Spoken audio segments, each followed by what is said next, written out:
Disruption. Nothing personal word of the day. It is the final day of the 8th month of 2022. The year is 2/3 over. Starting September, heading into fall, heading into Labor Day. Disruption. My summer plans have been disrupted. My baseball team is disrupted by unruly fans. I don't know why disruption is ever used to describe an injury. But yesterday, Justin Verlander, the Cy Young Award-winning, Tommy John recovering, Kate Upton husbanding pitcher for the Houston garbage can banging Astros, has a facial disruption. Breaking news. Put your jacket on, David. You got to talk about it. This is what I want to mention on Nothing Personal. If you want to see the very serious analysis, you can go on Twitter at David P. Samson or go on CBS Sports HQ, and I will analyze what it means for Justin Verlander to be hurt. But on Nothing Personal, we can talk about facial disruption and what it actually means. Not that. Because you could have fiber disruption, you could have muscle disruption, you could have intestinal disruption. Fiber is always helpful for that. He hurt his calf. We always like to use words in baseball. I like that. Like big words. Makes us sound smart and important when we get stuff back from the doctor and we try to dumb it down for a press release. But every once in a while, just for S's and G's, we'll put in a very technical word for something. There's no apparent reason why. So Justin Verlander meets the media, and he said it was going to be a matter of weeks. I wouldn't be able to do a thing if there had been fibers involved. Like, not just disrupted, but somehow involved.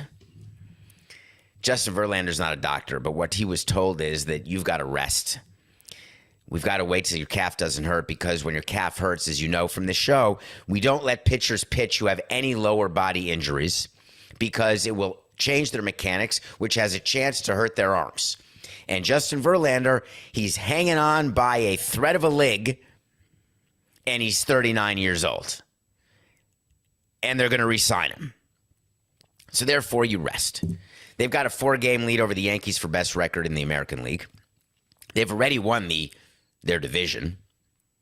I just paused. You know why? How well do you know me, folks? Because I blanked. And you know we do this show live.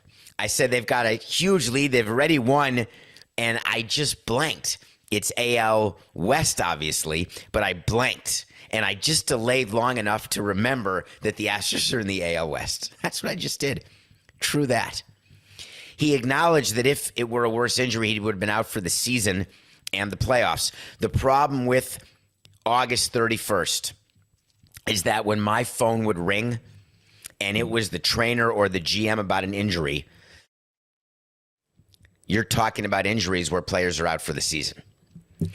If that happens in May, you say they're out 4 to 6 weeks. If it happens now, 4 to 6 weeks, that's it. See you in the playoffs. If you're not a playoff team, we're going to shut you down. Right now, when you're a team that is out of the playoff race, you are being very conservative. If you have a player who is any part of your history, who has any sort of nagging injury, we start the discussions on August 31st about shutting that player down. And it's a money discussion, really, because starting tomorrow, Major League Baseball teams can call up even more players. There's something called the expanded roster in September. It's not like the old days where you could call up 20 guys. There's a maximum number of players. But this would always be a decision of the front office because it's a budgetary decision. You may not be thinking about this, but when you call up a player, that player now is making the league minimum. Let's say the league minimum is $1 million. And let's do math. Let's make it easy. Let's say there's 6 months in the season and the league minimum is $600,000. That's $100,000 you are paying a player to play 1 month, the month of September. Then you count the number of days on the road. Let's say in September you have 15 days on the road and 15 hotel nights. You then count the expense of the hotel nights. You count the per diem. Then you count what you have to put into the pension for that player, because when you're paying a player at the major league level, you also are putting money into a pension for that player. That's part of the player payroll expense that is not discussed by anyone, but is a real expense. You are putting money into insurance for the player. That's a real expense. Ask your employer why you don't get paid more money, and they'll talk about it, or why they don't want you to be a full-time employee, or why they want you to be a contract employee. Benefits are a real thing. It's a real cost. Then you have to look at the service time that you're giving a player, because when you call up a player for a month, they get a month of service. That means they're a month closer to arbitration or a month closer to free agency. So there's a lot of decisions that go into it. And we would have the manager come in and he would want, give me an extra catcher. I want 4 more bullpen arms. Give me 2 more bats off the bench. And I'd like to see this guy play center field and that guy play third base. And I'd say, come on. We don't need 9 September call-ups. It's ridiculous. And I'd give him the spreadsheet. Here's the expense, and we're just not doing it. Other teams didn't care about the money. We didn't even know we were going to talk about this, Coca, but it just occurred to me what the date is. And other teams, like the Dodgers or various teams that have no money problems, they can call up anybody, and it's an advantage when you've got a deeper bench and a longer bullpen. But the other point about September is that more pitchers means more pitching changes. Before the rule was changed where a pitcher has to face 3 batters, and I would always complain to Major League Baseball, why are we not doing something about September call-ups? So now's the time when these call-ups will happen. Let's say it's limited to 5 or 6 players. You're figuring out who you're going to bring up. When you are a playoff team, the players you are bringing up are not eligible for your playoff roster in theory. Some of them are, some of them aren't. Depends when you got them. And you're bringing up someone who can be a pinch runner. You're bringing up someone who can be the 3rd or the 4th catcher. And when I'm in a playoff race, I'm more apt to spend the money than when I'm not in the playoff race. When you are the Houston Astros, and you are trying to make people forget about 2017, and you're trying to win a second World Series, you are sparing no expense in this regard. When Justin Verlander needs to rest because his calf hurts, you're going to rest him. You're going to put him on the IL. And then you're going to bring him back in enough time that he's ready to go come October. So my guess is that he gets 2 more regular season starts, and that's it. And then he's ready for the playoffs. You don't want to do 1 because it's too few, 0, way too few, and 3 means he's coming back literally immediately and starting off the IL. So I'm going to say he's about 2 starts is what I would do with him, and then get him ready for game 1 of the ALDS. The advantage the Astros have is they know exactly when they're playing. The schedule's out. They know where they're playing, and they can count backwards to make sure he's on the exact rest they want of him. Some pitchers like the extra day of rest, some don't. Some need to pitch every 5 days and don't want anything to change that routine. So they will work it out so he is ready for game 1. That's what's going to happen. Shane McClanahan, on the other hand, will not be ready for a wild card game if the Tampa Bay Rays make the playoffs. He was warming up at Marlins Park. Made me smile looking at the bullpen. Do you know we had to change the bullpen location of Marlins Park because the players complained and and the owner complained? This is a true story. When Marlins Park was built, we had the home bullpen in left field, and it was connected to the Clevelander. And in 2012, back in the first season, we had naked women body painting. There were people partying, jumping in pools naked, all sorts of stuff going on. And it was a distraction to our bullpen. And our baseball people and owner were upset with me, saying, why are we doing this? Well, our home clubhouse is on the third base side. It's way closer to get to the bullpen. And why not? You're just sitting in the bullpen. Oh, they've got to be getting ready and studying the players. Okay. So after a year, I believe it was only a year, we changed the home bullpen to the right field side, so the players had a schlep behind home plate up the first base line, and we put the visiting team in the Clevelander. And believe me, they didn't get South Beach flu. It's not like we became this great home team, but they certainly had a better view. Although now there is no more Clevelander. There are no more painted women. I actually wonder whether the new Marlins have switched the Marlins bullpen back to left field because there'd be no reason not to. I mean, there's fans who are there. There's sort of a fan area. Coca, can we see that? From the video, can you tell if the visiting bullpen at Marlins Park, Lone Depot Park, whatever, is left field or right field? So Shane McClanahan is warming up for the Tampa Bay Rays. He is in the Cy Young conversation with Justin Verlander and Dylan Cease. He's the ace of the Rays. And all of a sudden there's video. He walks off the bullpen in his warm-ups. So the way that would work, I don't watch pitchers warm up as president of the team. I'm in the clubhouse. They start warming up. Let's say every pitcher's different, but anywhere between 42 minutes and 35 minutes before first pitch, they make their way to the bullpen. They don't throw off the mound immediately. They do their arm stretches. Before that, they're on the field doing some running, getting their legs ready. Then they're in the bullpen with the pitching coach, with the starting catcher, and they start their warm-up to get ready for first pitch. When you are the visiting pitcher, you know you're going in the bottom of the first. It's much easier to be the home pitcher at home because you know at 7:07 you are throwing the first pitch. And so pitchers work backwards. They have their routine, et cetera, et cetera. Shane McClanahan is starting his routine, and all of a sudden he puts his hand in his glove. He's off the bullpen mound, and the phone rings. When I would get a phone call about a pitcher who was warming up and could not continue, the first thing we would do is bring the assistant GM into the room because we had to get the player development people and figure out who we're bringing up and then who is going to start that game. So we're having simultaneous meetings with the manager, with the pitching coach, and with the player development / assistant GM because we have a roster spot to fill and we have to figure out 9 innings today. So we have to go through and tell the manager, here's what we got. Here's what we're doing. It's devastating. It's horrible to have to do that pregame. It's happened many times. Getting hurt warming up is a problem. But then we have to figure out what's wrong. And then when we hear that it's shoulder related, it's straight panic. I was always more upset about shoulder injuries than elbow injuries because shoulder injuries are even harder to rehab and harder to come back from. And when you hear shoulder impingement, which is what happened to Shane McClanahan yesterday at Marlins Park, it means he's out for the season. It's devastating. I mean, the Rays always find a way, but for a young player to miss an opportunity to put a postseason on his resume potentially, to pitch a wild card game when it's a best of 3 series, which is what the Rays are playing for because they're not going to win the division. Wait to see is when we tell you something's going to happen. If it does, we revisit it. If it doesn't, we won't. Wait to see Shane McClanahan. They haven't announced that he's out for the season. Book it, Coca. Hey, Coco, did you have friends in high school who extorted you? Like, did they come up to you, like, in the cafeteria and say, were you bullied? Like, give me your cookies. Give me your lunch. If you don't give me your lunch, I'm going to tell your mom that you did the following thing in class.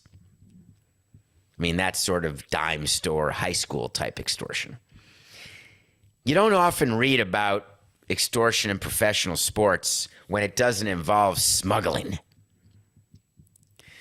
Smuggling is what players do to get out of Cuba, and they pay money to smugglers to get them out, and then those smugglers overcharge and then come back to the player for more. You may want to Google Yasiel Puig, who's a name you should remember as a guy never wanted on my team. He used to be a good player. He's done now. He just never made it the way he was supposed to at all. But he got involved in some issues because the people who got him free wanted to make him poor. And once he was free, he realized, wow, in America, people really don't do this. I want to keep all my money. So extortion for me is related to freedom. Sometimes it's related to scandal. I know that you had sex with that player's wife. Give me 10 grand. I saw you put a needle in your ass. Give me 20 grand. I've got a picture of you with 3 goats and a male lion. Give me a hundo. Right? That's extortion. I'm going to the magazines. I'm going to the papers. I'm going to the interweb if you don't give me money. It happens. The story that came out yesterday that's happening over in Europe, it's a good one. So have you heard of the soccer player who's got like 9 billion followers, Mbappe? What about the one with only 52 million followers? Coca, is that more than LeBron? Does Paul Pogba have more Instagram followers than LeBron? He certainly has more than any baseball player, hockey player, or football player. Maybe not Tom Brady. That would be a question. Could you check Paul Pogba, who I had never heard of, by the way? He's one of the best players in France. Plays for Juventus, but plays for the France national team. Tom Brady has how many, Coca? Oh, my God, that's it? Let me tell you, American sports, I'm in. I love America. I love American sports. But we are so, what's the word? Not patriotic. So, oh, come on. LeBron is 131 million. That's a lot. I take it back. Brady only has 12 and LeBron has 131. And Paul Pogba has what, in the 50s? It's pretty impressive. David P. Samson on Instagram. Hey, we're almost at Y10K. All right, let me tell you the story of this because it's wacky. And it doesn't happen as often in the States as you think. But there's an athlete named Paul Pogba, a football player, soccer player, but football player. And he's got a brother who's not as good a soccer player, but also plays professional soccer, named Matthias. And apparently Matthias and his friends are trying to get money from his brother Paul. And the way they're trying to get money from him is by saying, if you don't give us money, we are going to go public that you hire witch doctors, wait for it, to curse your teammate on the national team, Mbappe, who's better than you are. Give me $100,000. Here's a question. If you're asked for like $13 million by your brother, do you give him anything? Do you disown him? Do you kick him out of your house? What do you do?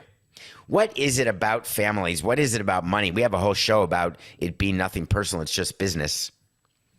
But I've always wanted to understand the dynamics of family fighting when it comes to money. The jealousy that exists when one sibling makes it and one sibling doesn't. And it's a tale as old as time. Sometimes you have a sibling who is the business manager of the superstar celebrity. Sometimes you have brothers who are held up by brothers, sisters, parents, held up by the one famous, the one rich sibling, child.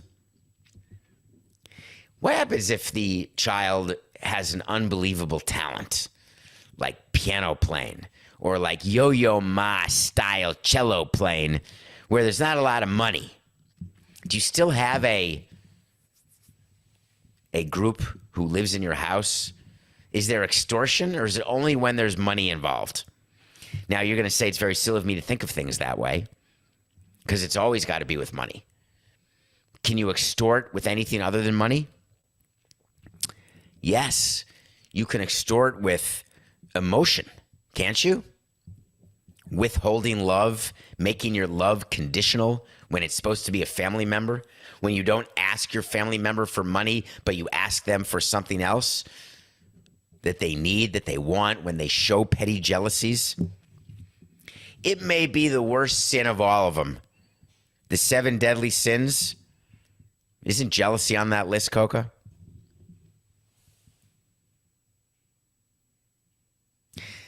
I don't know that I would ever hire a witch doctor. I don't know that I believe in witch doctors. But I don't think the point of this story is that Pogba hired a witch doctor or that he paid $100,000 out of the 13 million trying to make it okay with his family. What I wanted to communicate to you is that when you are looking at yourself in the mirror and you are a sibling of someone famous or someone rich or someone successful, is your self-worth only based on the way they have succeeded or what they do or what they have? Is that what causes this sort of sibling rivalry that's as old as time? It makes no sense to me. I'm not a jealous person. I was thinking about this when preparing for the show. I wouldn't extort anyone, right? Because I don't care enough. And there's nothing that I know, and I know a lot, that I would want to tell anyone unless I tell them on the show.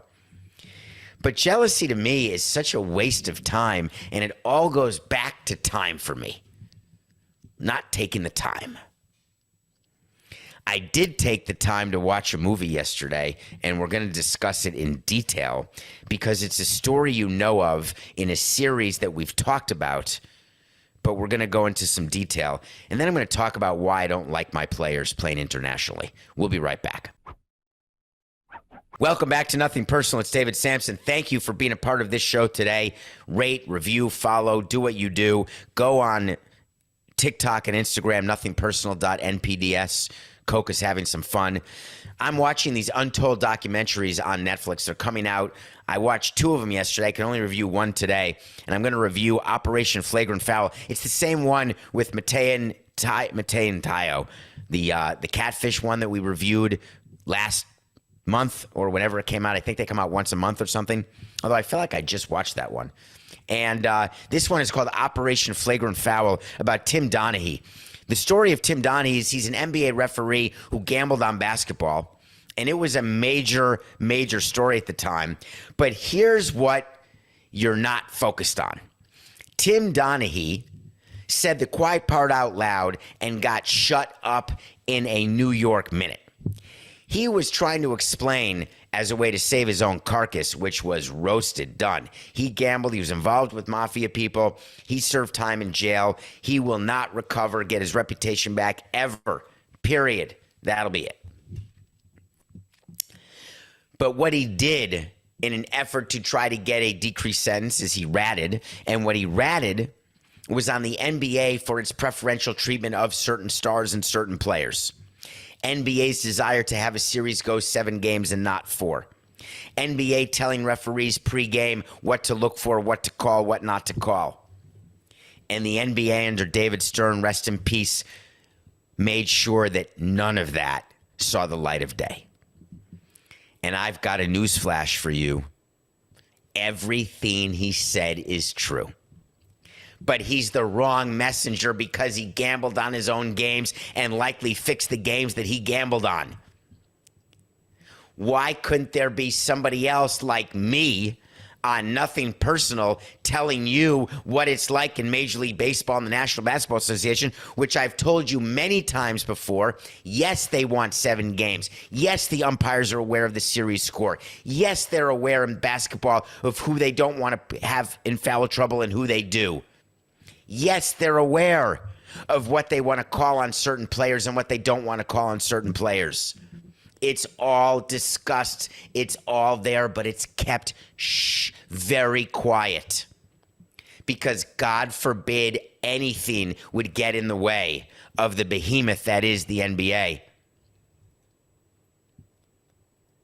It would have been one of the great scandals of all time. But instead it became one rogue referee, and David Stern spent the rest of his life telling you it's one rogue referee. We have no idea what he's talking about. We never know who's going to win, who's not going to win. We never tell the umpire, referees, how, blah, blah, blah. 4, 6, 9. We never tell the referees whether or not they should protect Jordan or call extra fouls on Allen Iverson. We have no referees who have personal vendettas against different players. It doesn't exist. Horse hockey.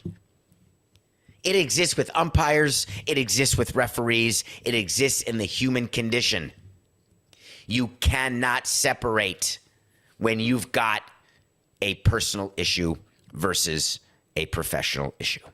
You can compartmentalize as much as you want. But when your bosses tell you to do something, you're going to do it. Watch this documentary, please. It's called Operation Flagrant Foul. And the point of it is going to be for you to think that it's about one referee betting on basketball. For me, it's about how close the NBA came to having the truth out there. It made me realize that my New York Knicks, well, of course they got Patrick Ewing not by accident. Go Google the 1985 lottery or 84 lottery when Patrick Ewing was when Dave DeBusschere was there and celebrated that Patrick Ewing was going to be drafted by the Knicks. Go watch the video. It's hilarious. I mean, there's one envelope stuck to the bottom, and I'm not a conspiracy theorist, but they needed the Knicks to be better. Now you're saying, why don't they need the Knicks to be better now? The world has changed. The league media deals are fine with the San Francisco team, Golden State, being good. They're fine with the team in Chicago being good when it was Jordan. It is player-driven, not team-driven. People will watch the Memphis Grizzlies because of Ja Morant or the New Orleans Pelicans with Zion Williamson. In the 80s, it didn't really work that way. You needed the big teams, Celtics, Lakers, Knicks, to be good. It's changed enough that type of manipulation in the draft doesn't happen. But other manipulations, believe me, they do. Operation Flagrant Foul. The whole series Untold is amazing. So when I am asked, and I've covered this a little bit, but something else came up today, which is just incredibly difficult for me to comprehend my level of anger. Every regular season game, I would spend worried about injury. It's just sort of what you do when you run a team. You're worried about injury to fans at home games. You're worried about injury to players at home games or road games. You're worried about HR issues. You're worried about performance on the field, revenue off the field, cutting and managing expenses. You have a lot on your mind. My goal as president for those years was to try to offload as much as possible, to try to lower the number of things that I had to worry about. In order to do that, one of my pet peeves was I didn't want my players playing international baseball during the offseason. If you're not a prospect, you're not important to me or to the organization, go play, don't care. If you are a star who's under a long-term contract, I don't want you playing because you're going to get hurt. But the answer is, it doesn't matter. You could get hurt playing on July 10th or August 29th. You're right. That was never my point. I'm trying to lessen the opportunities to be hurt. The Celtics just signed a guy, and he just got hurt. I read somewhere Gallinari tore his meniscus, the former Knicks player. The Celtics signed him. He's playing for some team, his home country, and he's playing in the World Cup, some sort of basketball European tournament. The same one where Giannis scored 250 points last game. He shot, I read this, I think he shot 100 for 102 and then 40 for 40 from three-point range and had 94 rebounds. It was like video game numbers. And all I kept thinking is, why is Giannis playing for Greece? I mean, other than the obvious part. I know where they're from, folks. Give me a break, okay? If you're the Milwaukee Bucks, you really want Giannis playing internationally? I would never want to work for one of those football teams where you lose your team like twice a year when they go play all these international matches. I don't even know. They've got all these different things. Soccer players, football players. What do we call them when you're in the States? I got to ask Witty. I think you just call them, Coco, what do you want me to call them? Soccer players? Football players? Whatever. Soccer players? Okay. They take 2 international breaks, right? Every year. So they just disappear from their team. Right? Like the World Cup's happening in Qatar, but it's happening in the winter, obviously, because Qatar in the summer, you might as well just have the players go play with IVs in their arms. But your season gets interrupted and your players disappear. Coco was talking to you about Tottenham. Tottenham, by the way, where the Giants and Packers are playing in October. Hell yeah. Get ready. Nothing personal going across the pond, I dare say. Maybe. So Tottenham doesn't play from like November 12th until around Christmas. And their best player, Harry Citizen Kane, like disappears and he's going to play for England. I'm out. We talked in the beginning of the show about Mbappe. By the way, he disappears from his team and goes to play for France. And everyone cares about it. It's huge money, great TV, great. What do I get out of it as president of the local team? Nothing. If my GM has to call me to tell me that I signed a player in the offseason, guaranteed him $6 million, $8 million, $2 million, or $20 million, and he tore his meniscus and he's out, or he strained his hamstring, I'm pissed. I don't think there's anything I can do about it.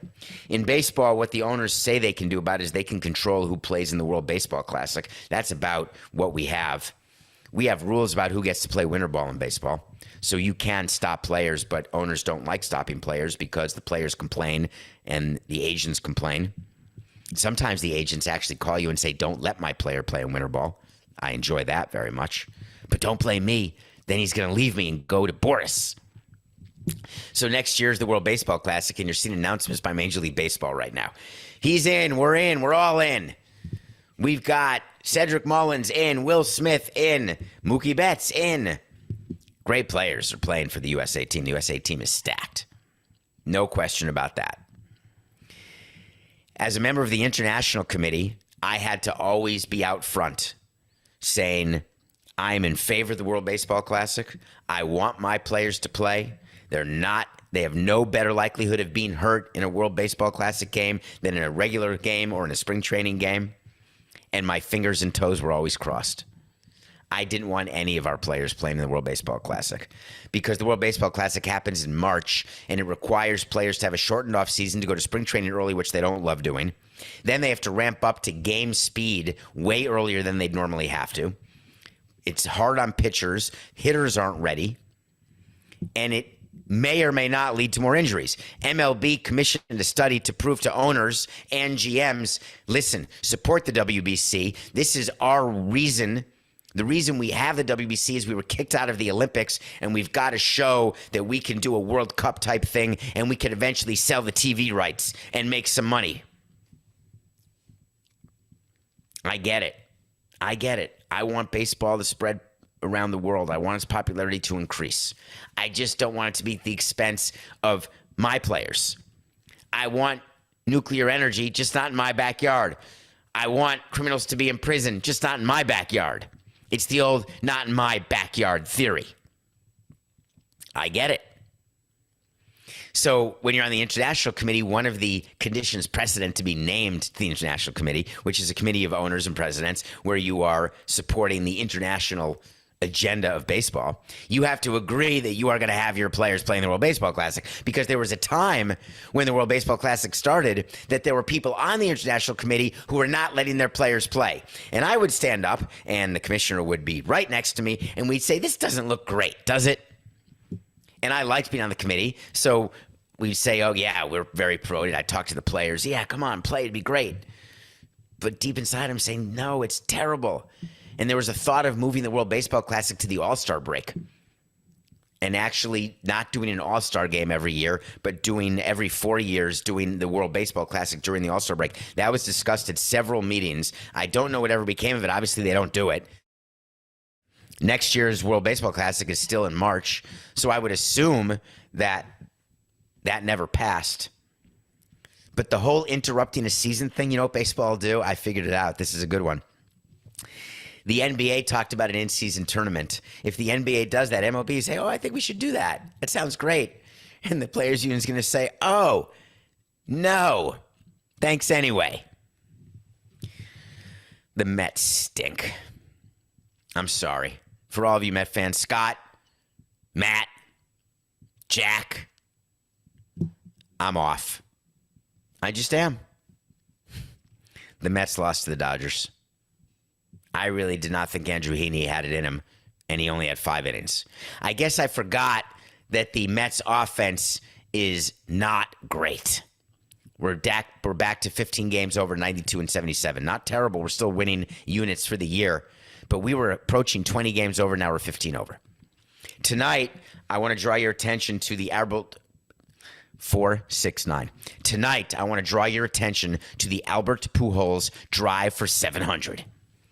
Did you see the article that Barstool ran I don't want to give them that much attention except to tell you that they did an article saying that Albert Pujols, is he doing steroids? Is he not doing steroids? How did he go from he stinks to now he's amazing? Now, granted, it's the split between lefties and righties is unbelievable when he faces lefties versus righties. But the fact of the matter is he faces lefties way more, and he's just hitting better right now. His last homer, 694, was a very tough pitch. It was up and away, and he turned 91 around. I don't know why they're not throwing more velocity at him, because when you're old, velocity is an issue because your bat speed slows down. So the Cardinals are winning the Central. They are, I would assume, Coca, they had the best record in baseball in August. Maybe the Dodgers were close, or the Braves, but I'm going to still say the Cardinals probably have the best record in Major League Baseball for August. I'm going with their trade deadline acquisition tonight, Quintana over the Reds. That's it. Okay. I want to talk about something that's going on off the field. Don't turn it off. We got a few minutes left of today's show. You're going to want to hear this because I'm going to talk about it. I went to law school at Cardozo, Benjamin N. Cardozo School of Law is in New York City. It is affiliated with Yeshiva University. Yeshiva University is an undergraduate school that has graduate schools in law, Cardozo. They used to have a medical school called Albert Einstein, but they sold it. But Albert Einstein was the medical school. They have a school where you can become a doctor of psychology, a doctor where my daughter currently is, called Furkoff. They're affiliated with Yeshiva, but not undergraduate. In 1993, I finished law school. Sometime in the 2000s, I joined the board of Cardozo, which is a non-fiduciary board. I then became the chairman of that board. And as chairman of the board, you become a member of the board of big Yeshiva University. So I served on a board of a large educational institution for many, many years. It is an extremely complicated business. There's a lot of money at stake. There's a lot of money that gets lost. Big decisions are made that impact students, that impact their education, that impact their future. Sometimes things happen in that board that bothered me. I was the only person in that board, on that board, who do not wear a yarmulke. I am Jewish but not Orthodox. Yeshiva University is a Orthodox college. When you go to Yeshiva, you know that you are going to have off for Yom Kippur. When you go to Brigham Young, you know that you're going to have school on Rosh Hashanah, but don't sleep with women or drink alcohol. Right? You sort of know the rules of engagement before you start. Now, some schools are less obvious. When you go to Seton Hall or Georgetown, do you have to cross yourself when you walk in the door? Do you have to take Catholic classes? When you go to Liberty, you know that you're going to be dealing with insanity, right? Total religious insanity. I am a big believer in doing your research, and before you enter into an organization, to understand what the organization is. When you go to Yeshiva University, you know there's going to be lots of people who are Jewish, and you're going to be studying a lot of Torah. When I went to Cardozo, I knew there'd be a lot of Jews, but it was very diverse because it was a law school. And I knew I wasn't studying Torah, I was studying the law. I wouldn't have gone to Cardozo if I had to take not just contracts, but all of a sudden I had to daven 4 times a day. If I go to Yeshiva undergrad, I know I'm going to do a mincha in the morning and in the afternoon and in the evening. Simple rules. Yesterday, there was big news out of Yeshiva that made national news. There was a lawsuit brought by students at Yeshiva, not Cardozo, not Furkoff, not Einstein, the undergraduate school where men and women are educated separately in Orthodox Judaism, you do not dance together at weddings. You don't sit together at weddings. You do not in any way do anything together unless you're trying to have kids. And then only at certain days are you allowed to do that. It's the rules. You are taught Torah. In the Torah, there is a prohibition against all sorts of things. One of them is being gay. I do not subscribe to that prohibition. I do not follow that rule. I do not agree with that take. It is old. It is not right. It is not worthy, but it is there. There's a bunch of things you can't do in the Torah, the least of which is drive on Shabbat. In Yeshiva University, there are, shockingly, LGBTQ members of the student body. And I say shockingly, not because I'm shocked, because is the administration shocked? Do you think just because you are born into an Orthodox household that the odds are not applicable to you? Just because it's not allowed in your book of rules, that means there's not going to be anyone who's queer? Of course there is. So they started a club because they wanted to be recognized and they wanted to feel as though they could have people who they could relate to in an organization and in a surrounding where it may not be so tolerant or so easy to be different. So this organization is created, and Yeshiva University says, we will not recognize it. It goes against our religious principles and foundations and beliefs. And the students said, we're going to sue you. And the students won. And Yeshiva is appealing to the Supreme Court. Yes, the conservative Supreme Court, which would likely vote 6-3 were this to go all the way. But it's a part of something called the shadow document because Yeshiva University wants an emergency order. They want a decision akshav, right now. We are going to suffer irreparable harm if we have to recognize this club. And what they're really saying is they're suffering irreparable harm if you don't recognize us as a religious institution and you do not recognize that religious institutions have the right to make whatever rules they want under the umbrella of we are a religious institution. You think at Catholic schools are giving out condoms or at Brigham Young you walk around and there's beer in the cafeteria? Don't be absurd. Yeshiva University is getting crushed over this, and deservedly so, and I get it, but there are two sides to every story. But it is Yeshiva University, as a member of Cardozo, I'm mortified. I don't want to be associated with an institution that would not practice tolerance and inclusion. But I cannot, in good conscience, do a segment and not explain to you why they're doing what they're doing. Why they feel they have the right to say, you know exactly what you came here for. The Supreme Court has a big decision to make. When you are a part of the shadow docket, what that means is you don't go the normal way where 4 justices have to agree to hear your case. The Supreme Court hears like 80 cases out of like 60,000 cases who want to go to the Supreme Court to appeal. It's the final court of appeal. If you lose there, you're done. Like you can't say, oh, let's start again. They hear very few cases, as you know. They want to hear important cases based on precedent.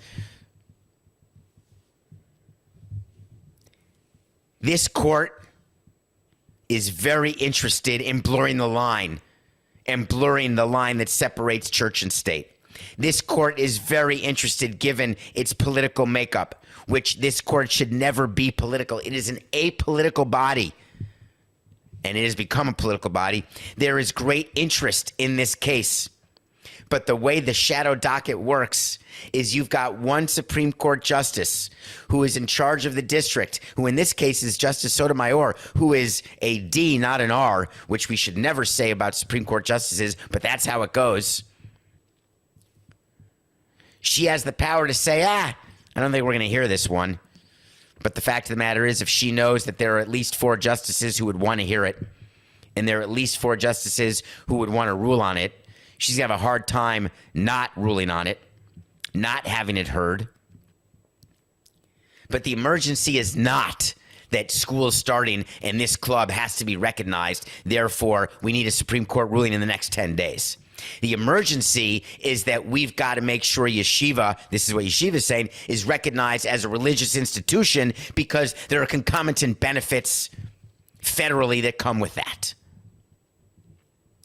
But the message that is out there is that they're not tolerant or inclusive, when the truth is that they're not tolerant or inclusive.